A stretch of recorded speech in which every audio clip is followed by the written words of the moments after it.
కుంభరాశి వారి మీద తోబుట్టువుల ఏడుపు అనేది విపరీతంగా ఉంది. మీరు గనక వెంటనే ఇలా చేయకపోతే మాత్రం చాలా చాలా నష్టపోవాల్సినటువంటి పరిస్థితి అనేది వచ్చిద్ది. లేదా నరకం అనుభవించాల్సినటువంటి పరిస్థితి అనేది వచ్చిద్దనమాట.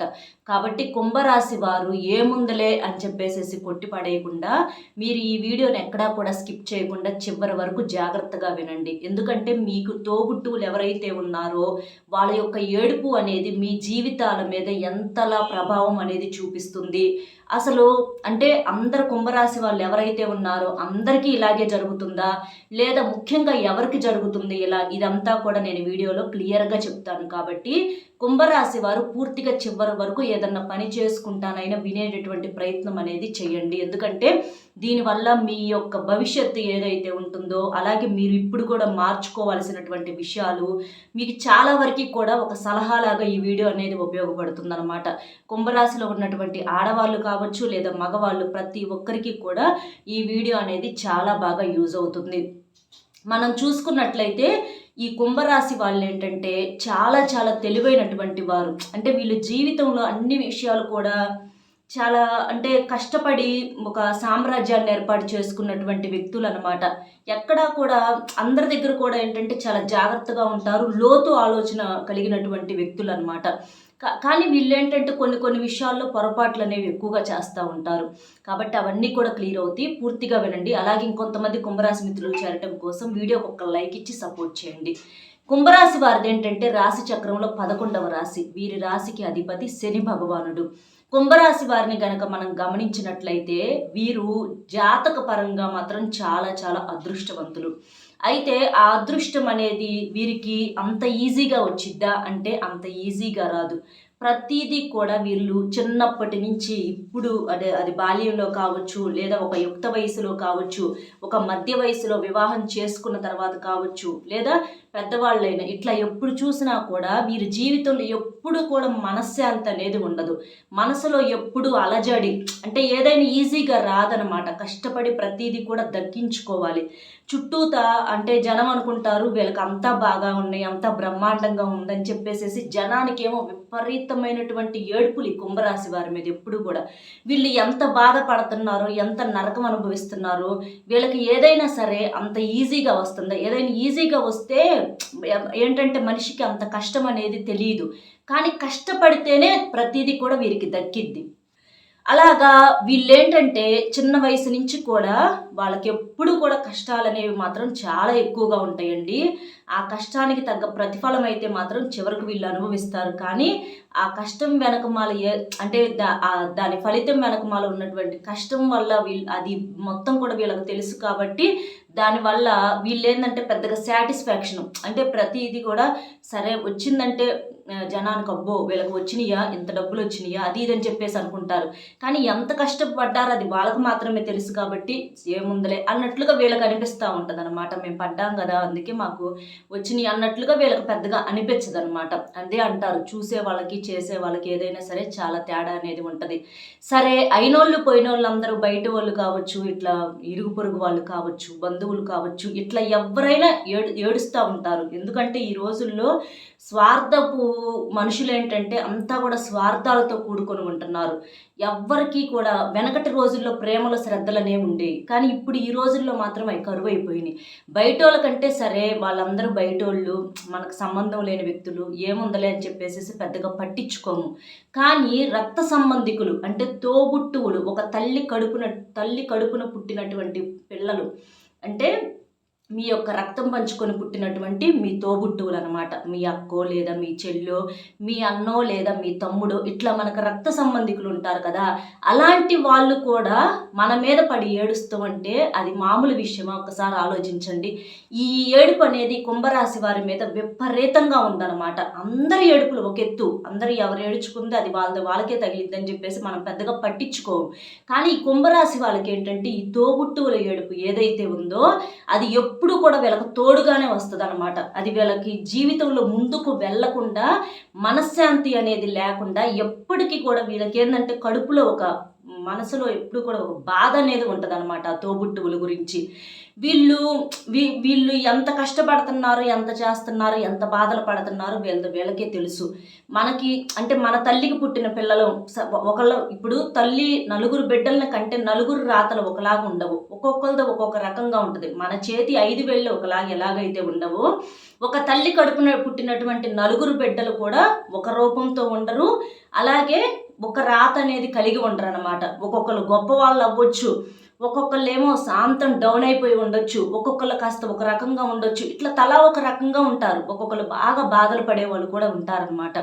అలా ఉన్నప్పుడు కాస్త బాగున్నోళ్ళు కాస్త ఈ ఇబ్బందుల్లో ఉన్న వాళ్ళకి సహాయం చేయాలి. అంటే మా అక్కో లేదా మా చెల్లో లేదా మా అన్నో లేదా మా తమ్ముడో అయ్యో ఇబ్బందుల్లో ఉన్నాడు, మనం కాకపోతే ఎవరిని చేస్తాం సహాయం అని చెప్పేసేసి సహాయం అనేది చేసినప్పుడు వాళ్ళకేందంటే మా అన్నగాటనే కదా లాక్కొచ్చాడు, నన్ను ఇంతగా కష్టం నుంచి నన్ను బయటికి లాగాడు అని చెప్పేసి వీళ్ళకు కూడా మనసుకు సంతోషం అనేది ఉంటుందన్నమాట. కానీ అట్లా చెయ్యందించాల్సినటువంటి ఆ తోబుట్టువులే, అది ఆడవాళ్ళు కానివ్వండి మగవాళ్ళు ఎవరైనా కానివ్వండి, ఆ తోబుట్టువులే అంతనే అంటే చెయ్యి అందించకపోగా ఇంకా నెట్టేస్తున్నారనమాట సమస్యల్లోకి. ఇంకా సమస్య వచ్చిందంటే పండగ చేసుకుంటున్నారనమాట. ఇవాళ బాగా ఉన్నోళ్ళు మేము బాగున్నాము, మేము సంతృప్తిగా ఉన్నాము, సరే వాళ్ళు నిజంగా బాగోలేదులే సహాయం చేద్దాము అన్న మాట అనేది లేకపోగా మీరు ఇంకా మేమే ఇంకా కష్టాలు పడతాం అంటే అన్నీ ఉండి కూడా ఏదో అంటారు చూడండి, కడుపు నిండిన వాళ్ళు కూడా మాకు ఆకలితో ఉన్నాము అని అంటే ఇంక దానికి ఎవరు సమాధానం చెప్తారు? నిజంగా కడుపు నిండి ఉందో లేదో అది నీకు తెలుసు, నీ చుట్టూతో ఉన్న వాళ్ళకి కూడా నీ పరిస్థితి అనేది తెలుసు. కానీ అబద్ధం ఆడుతుంటే దానికి ఎవరు సమాధానం చెప్పలేరనమాట. అట్లాగా పరిస్థితి బాగోని వాళ్ళకి ఏదైనా ఒక రూపాయి తల్లిదండ్రులు కావచ్చు లేదా ఎవరన్నా మీరు సహాయం చేయకపోయినా పక్కన వాళ్ళు ఎవరన్నా చేస్తుంటే అలాంటి వాళ్ళను కూడా చేయనీయకుండా ఉండటము, వాళ్ళకు బ్రహ్మాండంగానే ఉందలే అది ఇదని చెప్పేసేసి వాళ్ళు మీకు సహాయం చేయకపోగా మీకు ఎవరన్నా సహాయం చేస్తున్నా వాళ్ళను కూడా వెనక్కి లాగేస్తున్నారనమాట. అంటే మీరు అలాగే ఇదైపోవాలి, అంటే అలాగే అడుగంటిపోవాలి, లేదా వాళ్ళ కాళ్ళ దగ్గరకు వెళ్ళి పడి మాకిట్లాగా మా పరిస్థితి బాగోలేదు అని చెప్పేసి చిన్నవాళ్ళైనా పెద్దవాళ్ళైనా వాళ్ళ కాళ్ళు పట్టుకోవాలన్నమాట. అది కరెక్టేనా ఒకసారి ఆలోచించండి. అది పెద్దవాళ్ళంటే అన్నలో లేదా అక్కలో ఆశీర్వదించాలి, అంతేకాని ఇవాళ రోజున వాళ్ళ స్థితి బాగోలేదు మీ స్థితి బాగుందని చెప్పేసేసి స్థితిని అంటే తోబుట్టిన రక్త సంబంధం అన్న విషయాన్ని కూడా మర్చిపోయి స్థితిగతులు అనేవి అంచనాలు వేసి కాళ్ళు పట్టించుకోవాలని చూస్తూ ఉంటారనమాట. అంటే మా కాళ్ళు పట్టుకోవాలి, మా కింద ఉండాలి అంటే ఇక తోబుట్టువులు ఇవన్నీ కూడా పోయినాయి అనమాట. వీళ్ళకి బాధలు వచ్చినాయి, వాళ్ళు లేని వాళ్ళు మాకు సంతోషంగా ఉన్నాం, మాకు అన్నీ ఉన్నాయి, మేము సంతోషంగా ఉండేవాళ్ళం, మేము గొప్పవాళ్ళం, మాకు డబ్బు ఉంది, మాకు హోదా ఉంది, మాకు అంతస్తు ఉంది కాబట్టి మేము గొప్ప. ఇక అన్నలు అక్కలు తమ్ముళ్ళు చెల్లి వీళ్ళందరూ తర్వాత ఇక తీసేసే ఆ బంధాలు అట్లాగా తయారయ్యారనమాట. ఈ రోజుల్లో తోబుట్టువులకి ఎక్కడ ప్రేమలు ఉంటాయి ఒకసారి ఆలోచించండి. ఉంటే ఎక్కడన్నా రేరుగా ఉండొచ్చండి, అది కాదని అంటల్లా, కానీ వేళ్ళ మీద మనం లెక్క పెట్టుకోవచ్చు. అట్లా నిజంగా మా అన్న బాగుండాలి, మా తమ్ముడు బాగుండాలి, మా అక్క బాగుండాలి, మా చెల్లెలు బాగుండాలి, నా తోబుట్టిన అందరూ కూడా బాగుండాలి అని చెప్పి అనుకునే వాళ్ళు కరువైపోయారనమాట. అలాంటి వాళ్ళని మనం వేళ్ళ మీద లెక్క పెట్టుకోవచ్చు. ప్రతి ఒక్కరూ కూడా అదేదో అంటారు చూడండి, బావమరిది బతకు కోరతాడు, తోబుట్టువులు చావు కొడతారు. వాళ్ళు పోతే మనకు వాళ్ళ ఆస్తులు మనకు వస్తాయి, ఇంకా మనం సంతోషంగా ఉండొచ్చు, ఇట్లా ఇంకా వాళ్ళకి అది ఇది ఉందని చెప్పేసేసి లేకపోతే వాళ్ళ పరిస్థితిని అడ్డం పెట్టుకొని వాళ్ళకి రావాల్సింది కూడా మనం కాజేసేద్దాము, ఆస్తులు కాడ గొడవలు, ఇట్లా ప్రతి దానికాడ కూడా కాస్త బలహీనంగా ఉన్న వాళ్ళకి అంటే అదే అంటారు చూడండి, బలహీనంగా ఉన్న వాళ్ళకి కాస్త చెయ్యి అందించాలి. నలుగురిలో ఒకరాగా ఉండరు కదా, నలుగురిలో ఒకరు గొప్పోళ్ళు ఉంటారు. ఒక తల్లి కడుపును పుట్టిన వాళ్ళలో గొప్ప వాళ్ళు సరే మాకు బాగానే ఉంది కదా, మనవాడు బాగోలేదు, మన ఆడపిల్ల బాగోలేదు, మనం సహాయం చేద్దాం, ఏదో కాస్తో కూస్తో ఇస్తే సంతోషపడిద్ది అని అనుకోకుండా బాగున్నోళ్ళకి కావాలి, బాగున్నోళ్ళకి సమానము, బాగోనోళ్ళకి సమానము. అందరికీ ఒక తల్లి దగ్గర కానీ తండ్రి దగ్గర కానీ ₹1 ఉంటే బాగున్నోళ్ళకి బాగోనోళ్ళకి ఆ రూపాయిలో 4 వాటాలు వేయాల్సిందే నలుగురు ఉంటే. అయ్యో మనం బాగానే ఉన్నాం కదా, ఆ బాగోనోళ్ళకి ఇద్దాంలే, వాళ్ళు బాధల్లో ఉన్నారు, మనతో బుట్టులేక తింటే ఏమైందిలే అని చెప్పేసి అనుకోలేకపోతున్నారు జనము. అట్లా తయారయ్యారనమాట. ఇంకా వాళ్ళ మీద వాళ్ళ బతుకేదో వాళ్ళు బతుకుతున్నా, వాళ్ళ కష్టపడి వాళ్ళ తిప్పలేదో వాళ్ళు పడుతున్నా కూడా వాళ్ళ మీద పడి ఏడుపులు అనమాట. ఆరోగ్యంగా ఉన్నారు, ఏమైంది, ఏమన్నా రోడ్డు మీద పడి అడుక్కు తింటలేదు కదా, బాగానే ఉంటున్నారు కదా, వాళ్ళకేం జరిగిందని చెప్పి వాళ్ళని చూసి మేము జాలి పడాలి, మేమే బాధలు పడుతున్నాము, మాకే ఆరోగ్యాలు బాగోట్లేదు, మేమే తిప్పలు పడుతున్నాము, అది ఇదని చెప్పేసేసి ఇంకా వాళ్ళ మీద పడి ఏడుపులు, చూడలేకపోవటం, కనీసం పలకరింపులు, అసలు ఏం చేస్తున్నారని చెప్పేసి కనీసం పలకరింపులు, అంటే ఫోనులు ఇవన్నీ కూడా తీసేసేయండి, ఎదురు బల్ల పడినా కూడా అన్నయ్య, అన్నను, తమ్ముడను, అక్కను, చెల్లెను కనీసం నోరార పలకరింపులు కూడా ఉండలేదన్నమాట. వాళ్ళ మొహాలు చూసుకొని తిప్పుకొని వెళ్ళిపోయేటటువంటి రోజులు వచ్చినాయి అనమాట. అంటే అసలు బంధాలు అనేవి చూడండి ఎంత బలహీనంగా ఉన్నాయి అంటే, అంత బలహీనంగా బంధాలకు విలువ అనేది లేకుండా పోయిందనమాట. మనం ఒక తల్లికి పుట్టిన బిడ్డలం అన్న విషయం కూడా మర్చిపోయి ఇవాళ రోజున స్థితిగతులు, హోదాలు, డబ్బుల్ని, మధ్యలో వచ్చినటువంటి వ్యక్తుల్ని, మధ్యలో వచ్చినటువంటి ఈ సంపదను చూసుకొని అట్లాగా జనాలు ఏంటంటే బంధాలను నిర్లక్ష్యం చేస్తున్నారు. అట్లా వాళ్ళ మీద పడి ఏడవటము, వాళ్ళకి ఏ అవకాశాలు కలగనీయకుండా ఉండటము, ఇట్లా చేస్తున్నారు అనమాట. అట్లా బాగుండే వాళ్ళు బాగుంటున్నారు, బాగోని వాళ్ళు ఏంటంటే ఎప్పుడు కూడా అదే బాధల్లో సహాయం చేసే మనుషులు అనేవాళ్ళు లేక వాళ్ళు ఎప్పుడు కూడా అలాగే బాధలు పడుతూ ఉంటున్నారనమాట. కాస్త చెయ్యి అందిస్తేనే కదా, కాలు జారి పడ్డ వ్యక్తికి కాస్త చెయ్యి అందిస్తే పైకి వస్తారు, కాదు ఇక ఇక మళ్ళీ ఒకవేళ అందిస్తే మనల్ని కూడా లాగేస్తారేమో అని చెప్పేసి ఇట్లా స్వార్థంగా ఆలోచించటం అనేది మానవత్వం కాదు కదా. కాబట్టి ఎన్ని మాట్లాడుకున్నా ఎన్ని చేసినా కూడా మనుషులు అనేవాళ్ళు మారరు. ఈ రోజులే అలా అయిపోయినాయి అనమాట. నిజం అనేది లేదు, మనాతన అనేది లేదు, రక్త సంబంధికులు ఇట్లా అనేది ఏది లేదనమాట. ఇలాగా మీ మీద విపరీతమైనటువంటి ఏడుపు మీ తోబుట్టువులకి ఉంటుంది. కాబట్టి దానివల్ల మీకు ఎన్నో రకాలైనటువంటి అంటే ఏదైనా పనుల్లో అనుకోని అడ్డంకులు రావటము, లేకపోతే అనారోగ్య పరిస్థితులు రావటం కావచ్చు, లేకపోతే ఇరుగు పొరుగు వాళ్ళ దగ్గర విలువ లేకుండా పోవటం కావచ్చు, తల్లిదండ్రులకు మీ వల్ల మనశ్శాంతి లేకపోవటం కావచ్చు, సమాజంలో అంటే ఒకరి మీద ఒకరు చాడీలు, మా అన్న అట్లా, మా తమ్ముడు ఇట్లా, లేకపోతే మా అక్క ఇట్లా, మా చెల్లెలు ఇట్లా అని చెప్పేసి నలుగురిలో చాడీలు చెప్పుకోవటం వల్ల అక్కడ మీకున్నటువంటి గౌరవం కూడా పోయిద్ది అనమాట. ఇట్లా ఏంటంటే చాలా రకాలుగా, ఎన్నో రకాలుగా ఏంటంటే ఈ కుంభరాశి వాళ్ళు ఈ తోబుట్టువుల వల్ల చాలా చాలా ఇబ్బందులు అనేవి ఎదుర్కొంటున్నారు. వాళ్ళ ఏడుపులు కూడా మీకు అంత మంచి అనేది కాదు. మీ జీవితంలో కొన్ని రకాలైనటువంటి సమస్యలు రావడానికి ఈ తోబుట్టువులు కూడా మీకు కారణమవుతున్నారనమాట. అందుకే మీకు ఏంటంటే అన్నీ ఉన్నట్లుగానే ఉంటాయి, కానీ మీకు ఎప్పుడు కూడా ఏదో ఒకటి వెల్తీ అనేది ఉంటుందన్నమాట. దానికి కారణం ఏంటంటే ఈ ఏడుపు అనేది కూడా మీ మీద ఎక్కువగా ఉంటుంది. కాబట్టి మీరేంటంటే కాస్త వాళ్ళతోటి జాగ్రత్తగా ఉండండి.